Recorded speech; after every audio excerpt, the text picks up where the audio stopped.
Okay, awesome. Um, so we'll start with one of the standard questions. I think that everyone always asks. I remember asking them when I was in year 12 and year 13. So something about the Oxbridge type. So there's the myth that I'm not the Oxbridge type and I will never fit in. So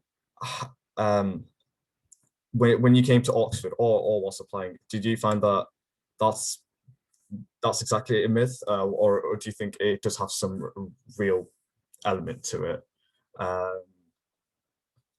Emerald, do you want to go first? I would say two things about this.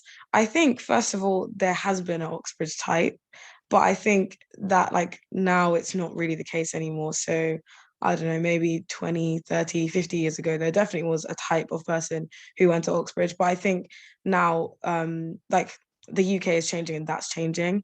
So I wouldn't worry about that as much anymore. But then I also think your college will affect how much you see that kind of type as well. So I think this is quite something that quite a lot of people know about Oxford, but colleges have very different I don't want to say vibes, but they have different environments. And so some colleges are more like traditional Oxford, and then some colleges are a lot more I don't know, revolutionary maybe. I think my college would be one of those, LMH as well, because it was the first college to let women into Oxford. So I think it depends on what college you are at, but also generally Oxford is a lot less like, and Cambridge I guess is a lot less like Oxford typey than it used to be. Yeah, that's what I would say. Chandan, how's it like in Cambridge? Because you're the only Cambridge student here. Yeah. I guess it's kind of similar. It does depend on college a lot. So my college, Peterhouse, is actually the oldest college in Cambridge. So I guess you'd assume that you'd have that Oxford type quite a lot. But I was actually really surprised when I got there because I always had that same mindset of there's this Cambridge stereotype, I guess. I think everyone does, to be fair. But I was really pleasantly surprised that there's not too many people who kind of fit what you expect, like the negative stereotypes, I think, that we hold as students.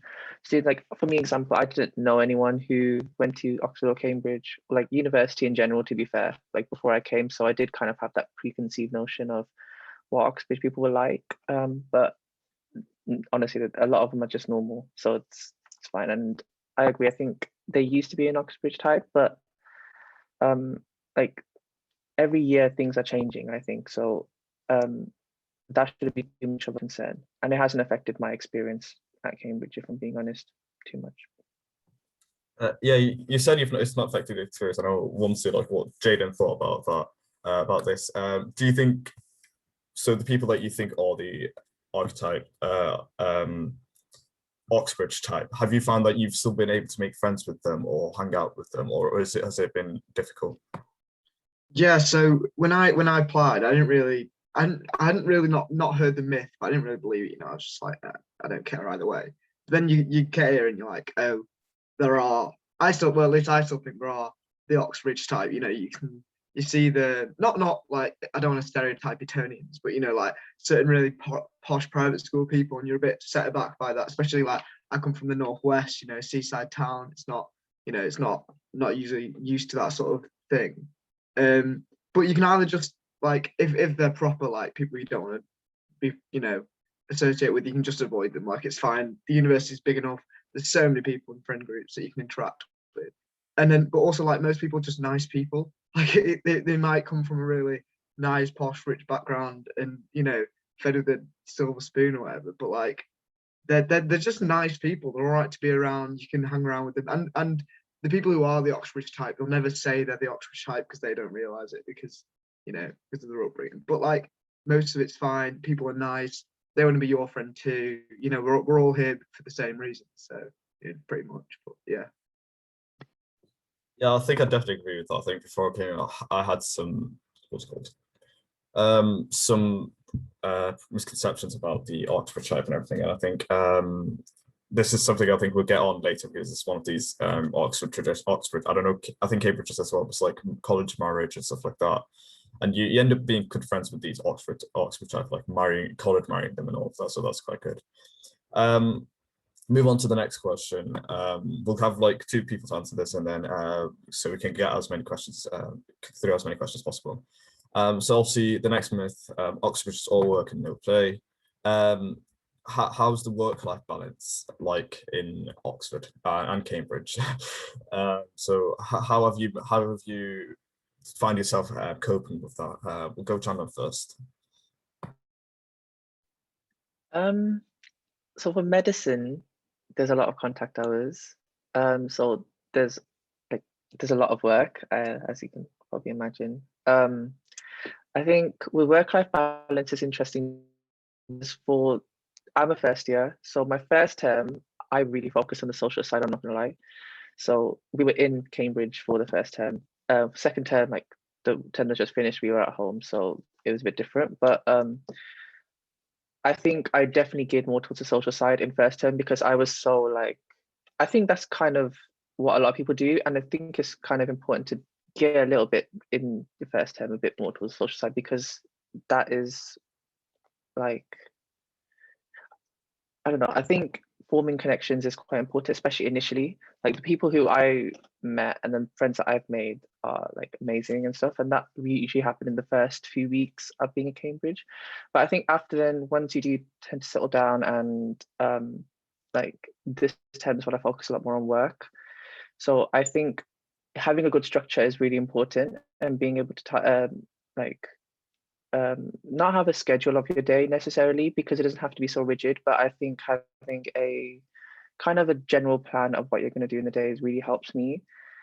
The workload is intense, but I think it's not unmanageable. Like it's definitely possible to get through it. Like people do get through it and it's fine. You just have to be a bit more organized about it, and be quite proactive, I think. So just bear that in mind, I think, in general. And that goes for any university, to be fair. It's not just Cambridge, but because we do have or Oxford, because we do have shorter terms as well. So I guess you could say the work is more concentrated within those 8 weeks. So it does seem quite intense when you're in that, but you know, just organize yourself and you should be fine. Yeah, definitely. I'm just going to pause the recording for a second. I definitely agree with that on the Oxford side as well. I think at least for us for PPEs, Michaelmas was quite chill. I think they gave us the term to just essentially make friends and everything. But Hillary was intense. So Hillary is this term that we just finished. It was intense and it is stressful, but that's not to say that you won't have time to socialize. You'll always find time to socialize, and I'm sure everyone will agree. So let's talk a bit about courses. So I'll let you, all 3 of you, talk about why you chose your course. Yeah. So Jaidan, do you want to go first? Yeah, sure. So the main thing people tell you when you're applying to Oxford is, you've got to be passionate about your subject. You've got to really love it. But I looked at which subjects paid the most, and that one happened to be economics when I was applying. And in fact, economics at Oxford was at the time the highest paid degree, which is why I did. But I did economics A-level. I actually, having done the subject for 2 years, and now I absolutely love it. Like it's so great. So yeah, it's just a really good course. I really enjoy it. I don't really know what else to say about it, about applying for it at least. But yeah, no, it's good. Yeah, economics is quite, I didn't do it at A-levels, but it's quite enjoyable at university. Emerald, would you like to go first?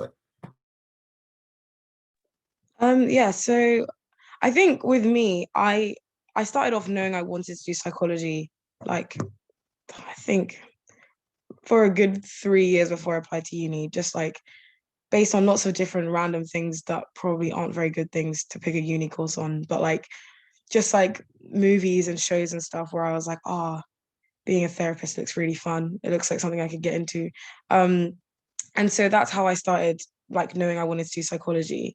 But then when I got to A-level, when I started looking at courses, I found the course Psychology and Linguistics, and I'd never considered linguistics. I know like this course was literally, I don't even know how to explain how random it was, like to everyone. It was like, okay, so you're going to do psychology and now you're just doing linguistics too. Like, why? Also, what is linguistics? And I kind of struggled with that as well because I wasn't exactly sure when I first looked into it. But I think for me, it was more like spreading things out because like Jaidan said, in Oxford, you do have to be very passionate about your course. And I was kind of like, would I be able to maintain passion about just psychology for 3 years, especially because I don't have like a sciencey background. And my A levels were not sciencey at all. So I was like, if I can do something else with psychology, that would be really cool. And then originally I wanted to do psychology and Spanish, but that's like not really a course anywhere. And then I found psychology and linguistics, which is done at like 5 unis in the UK. And it was like a very crazy chance that Oxford was one of the unis it was done at. So I was really, really happy about that. And then since I started doing it, linguistics has actually become the thing I like most out of psychology and linguistics. And I think that it is the right course for me, but I just wasn't really aware of it when I first started looking at stuff. But yeah, I guess that's what I would say. Chandan? So I guess I could sit here and give you that standard answer of why I chose medicine, the one that everyone says in the interview. But I think aside from all of that, which you can probably imagine, for me, I get bored very easily. Like I have a very short attention span and I lose focus and I don't like doing things for like too long. So I don't like, I didn't want an office job or anything like that. I guess with medicine, it's probably the most like, it's probably the least boring job you can expect with the most variety because every single day is literally so different. So I kind of like that. I liked science, I guess, but up until year 9, I actually wanted to do architecture because I loved art and creativity. So things change, I guess. That's all I can say about that. But I really wanted something that would provide stability. I wanted stable income in the future. And I guess you are kind of guaranteed that with medicine, you know. So I like that, and it would allow me to, and it was really versatile, which I really liked. There was so many pathways you could choose from medicine. There's so many like fields you can go into, so many things that you can do with it.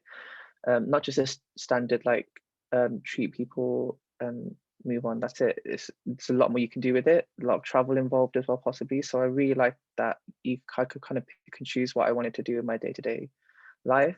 Yeah, and there's like you can go into loads of different things which you wouldn't expect with medicine, and I really like that, like research or like traveling for charity, whatever.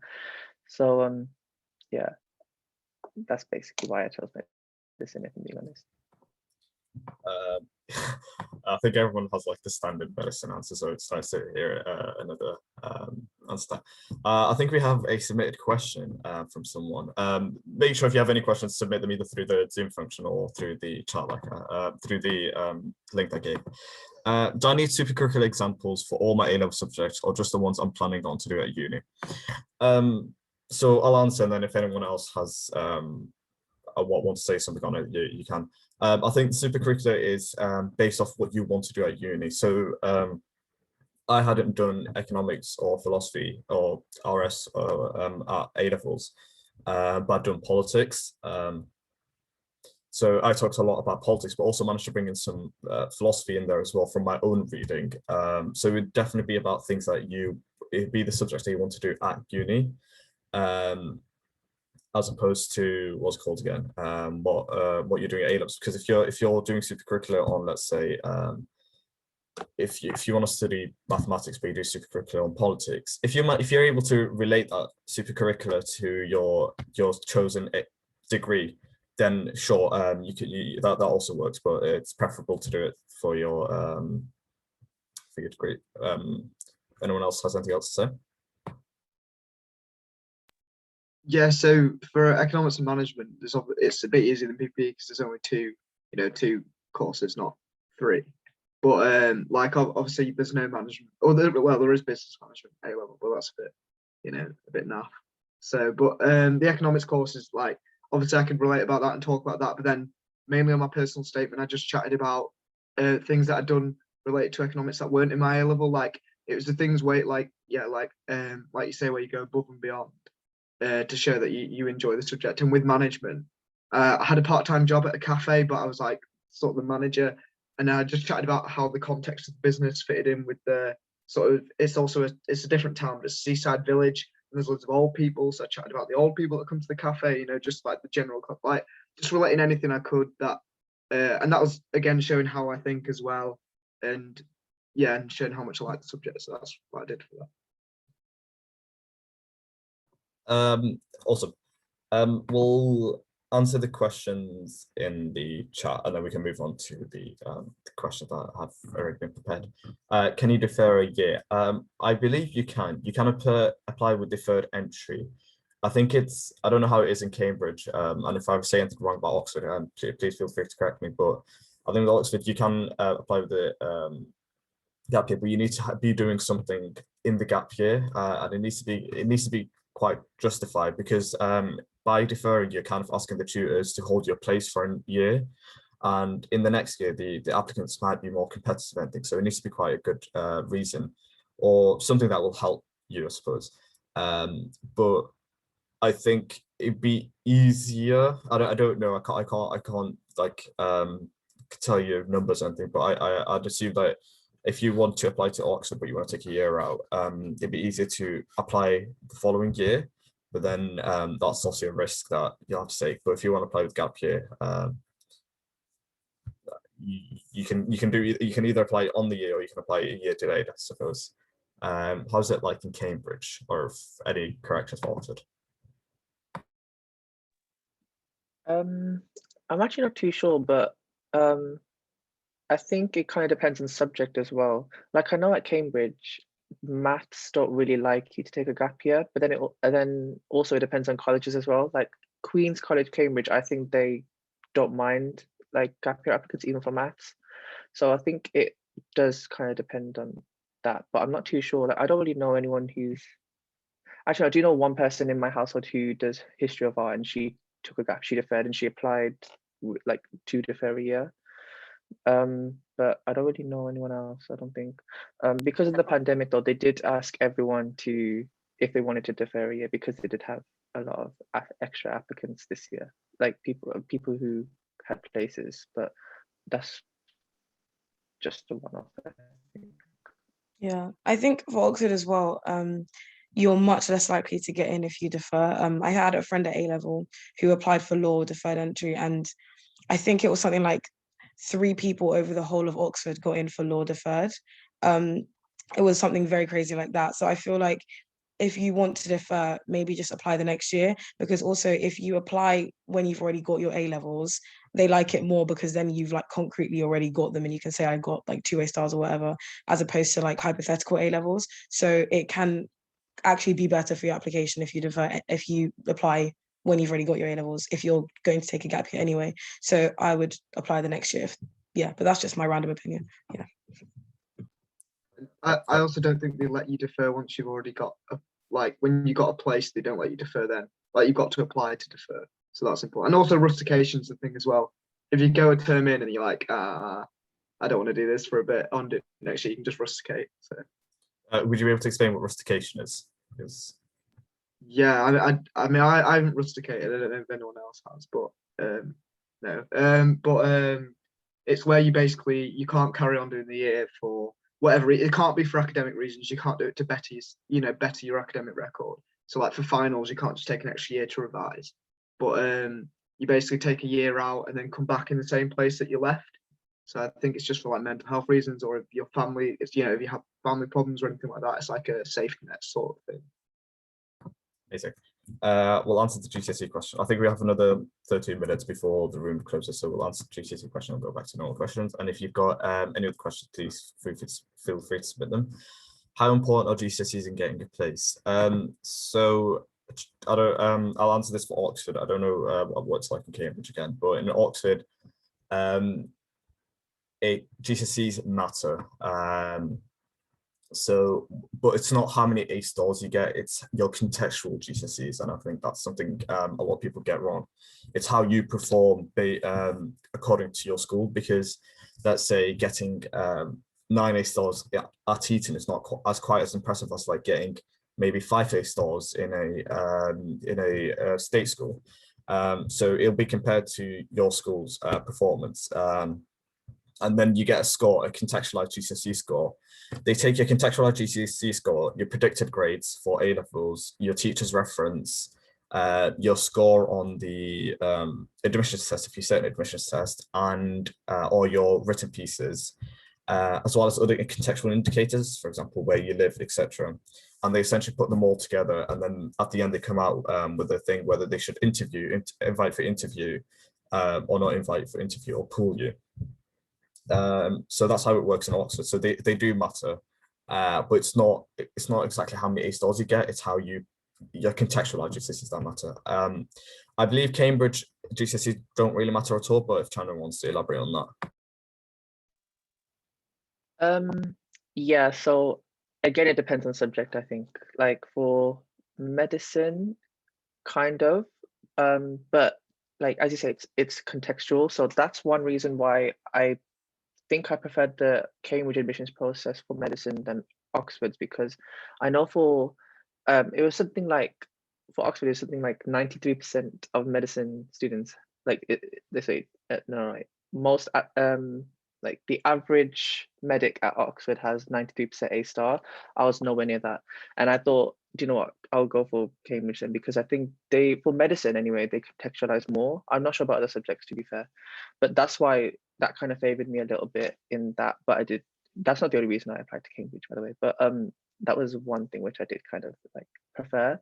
I think as well, like for GCSEs, it's, as I say, it's like subject specific, to be fair, because I know a lot of people who do like for the medics anyway, they have quite high GCSEs, which I don't know if that's like for, but or if it's just a trend. Like I think I'm on the lower end in terms of GCSEs, but I think for both Oxford and Cambridge, what's more important is seeing progression. So if you don't do amazing at GCSE, for example, it's not the end of the world, because if they can see that you are improving. Say if you have a really good admissions test score, for example, that could really like balance it out. I think as well, like for medicine, I did so much research into this, by the way, but like for medicine anyway, it was a little bit college specific as well. Like some colleges I know, they looked at entrance exam more, like Downing, they looked at BMAT, like they were really heavy on that, but some other colleges weren't. And I think it's similar for GCSEs, but I wouldn't worry about it too much. Just focus on what you're doing right now, because it's progression that they really want to see, I think. So, yeah. Thank you. So there's a question about PPE and economics and management. We'll move on to admission test questions, and then Jaidan and I can both answer that question with the question. So let's interview. How do you prepare for interviews? What was your experience like, and what are your tips? And as well, we can talk about the admissions test and the personal statement as well. We can just do, everyone can just take 2 minutes, 3 minutes to talk about everything. So I'll start first. Hope it won't take too long. So my application with PPE in your personal application, personal statement, you don't actually have to concentrate on all three subjects, because they realize that a lot of people haven't studied all three, or maybe haven't even studied one. You don't even have to study politics, philosophy, or economics at A levels. But they want to see your aptitude or your willingness to learn on the application. So mention things like, yes, I want to study the intersection between economics and politics, because although I've not studied economics, I still find it really interesting, or I want to know how things work that I don't know yet, etc. Obviously, a bit better phrased, things like that. That's personal statement. Admissions test, I didn't actually perform that well in my admissions test. But other parts of my application, for example, like the contextual GCSEs, my predicted A-level sport kind of help my application a bit, and I think that's why I got invited for an interview. How did you stand out from other applicants? I couldn't tell you what helped me stand out. I think a lot of it came down to the interview and how you performed. I performed an interview, and it was, I think the advice I was given at the start in the general meeting is very useful in the sense that you should really think out loud and don't feel afraid to second guess yourself. If you say something and I think, actually I don't agree with that anymore, then say it. And if you don't understand something, say it's better to what's it called again? Admit that you don't understand, then go talk about something that you really don't know what you're talking about. I think maybe my supercurricular as well, my reading. So I read things like Sybil and Vernon Bogdanor. So these really niche and books that other people haven't read. So don't actively look for those books. You can read things like The Prince and The Leviathan. But a lot of people do read them. So try finding something that you're really interested in and just read all about it. You don't need to talk about a million different things. Just talk about things that you're really interested about. Be specific, like I said. Jaidan, do you want to go next?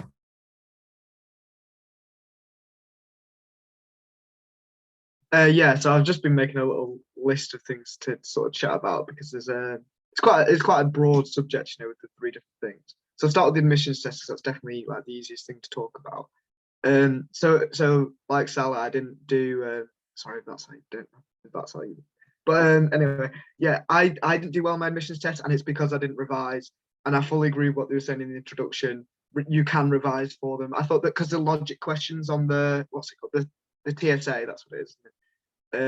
It's all logic questions. I had a look at a few and I could do a few of them. I was like, I'll be ready for the exam. And then I did the exam and I was pushed for time and I had to do the essay. I was used to writing essays because I was doing it in economics A level, to be fair.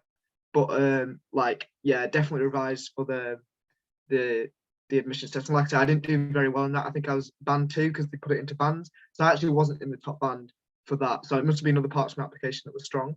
And in terms of like standing out, I did maths A level a year early because I did further maths. So we did maths in the year and then further maths the next year while other people were doing it alongside.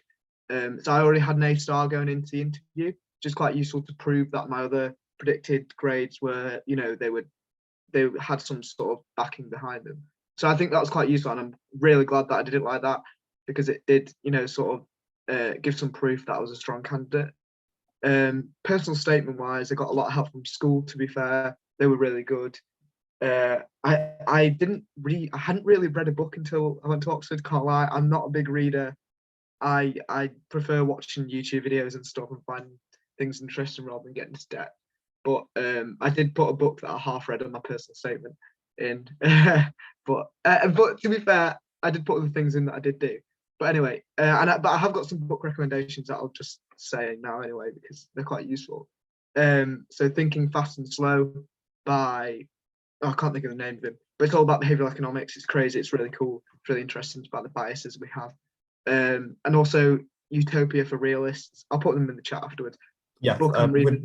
Sorry. Would you be able to invite the chat because we've got 4 minutes and we're trying to get to get through Chandan and Emerald. It's fine. Don't worry about it. This is probably. Thank you very much. Just one last thing on the interview. The interview was fine. They didn't ask me anything about my personal statement. I made loads of notes for it. Didn't get asked anything. They just tested some maths that you did. Yeah, cool. Very much. Emerald, would you like to go next? Just quickly, Thinking Fast and Slow is Daniel Kahneman. I think that's who it's by. Just because it's psychology. So for I did a TSA as well. Kind of opposite end of the spectrum. I like over practice. I literally did all of the Oxford papers available, and then I started doing like the medicine ones because like part of the BMAT is like TSA questions. To be honest, you don't need to do that much work. Just like not do some, but like don't overdo it because first of all burnout, but second of all it is logic questions, and I don't think I did fantastic. I was like just a bit over average, so it's like on the curve I was like just over the peak. So it's like you don't really need to do that much. And I think especially for psychology, you don't have to be right at the top to get an interview. I think it depends on the subject. Like if you do chemistry, you have to be quite a lot nearer to the top. But for psychology, you don't need to do like really good to get an interview. So I would say that for the TSA. Also with essays, if you have like a history teacher, an English teacher that you like, just get them to check them over for like the logical flow of them. With interview prep, mainly I was just like practicing discussing my subject and talking to like teachers, just talking basically to anyone who I could find really. We had like a mock interview at school, and I think that was good because of like the stress element, but I think that's like the main thing about that. Like just make sure you're practicing discussing things, and also focus on discussing things you're not comfortable discussing. So I wasn't very good at like reading scientific studies, so I tried to do that with my teachers. Just like I had one of my teachers go through a few studies with me and help me like understand them and help me like get a theory of how to go through them. But that's because in my interview, I had one interview where I had to like read a study and then like analyze it. So like if you know what's coming up in your interview, kind of like prepare for that. In terms of personal statement, I would say if you don't like reading, just don't put books. Like I put a lot of YouTube videos, I put MOOCs, I put podcasts, just like because I didn't really like reading psychology stuff that much. I preferred watching it, so I would just do that. Or like if there's stuff you do like reading related back to your course, like I read this one book called The Portrait of Dorian Gray, and it's not psychology at all, but like I just related it back to how the mind works and stuff. And I'm running out of time, so I'm gonna stop. Thank you. Sorry about that. Thank you. It's spent too much. Chandan, would you be able to give us something like 2 minutes? Sorry. Yeah, so funnily enough, I actually did some TSA papers as well, because as everyone said, the first part is basically like for medicine inmates, very similar to TSA. So I did all the TSA papers, all the BMAT. I did too much. I did way too much, but it did work out for me. I did really well in the first section, but you don't need to do amazing. Like I did top 5%, something like that, but you do not need that whatsoever, because a lot of people like all the other medics, none of them got like that high. You don't need it at all, I promise. It's fine. So I would agree, you don't need to have amazing.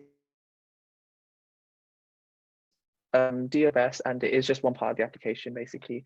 I hate reading as well. Absolutely, I don't read for pleasure. I've not read a book for years, even no. So similarly, I just did I put courses like future learn courses and YouTube videos and things in my personal statement, like one course basically, and my EPQ. So that was it pretty much. I think work experience and stuff for medicine, but that's it pretty much. Amazing. My bad about that. Yeah. I think we spent too much time on the first questions. I think we're being sent back into the main room now. So I'll stop recording. Thank you very much for the questions, and thank you very much for the mentors for all the answers. Thank you.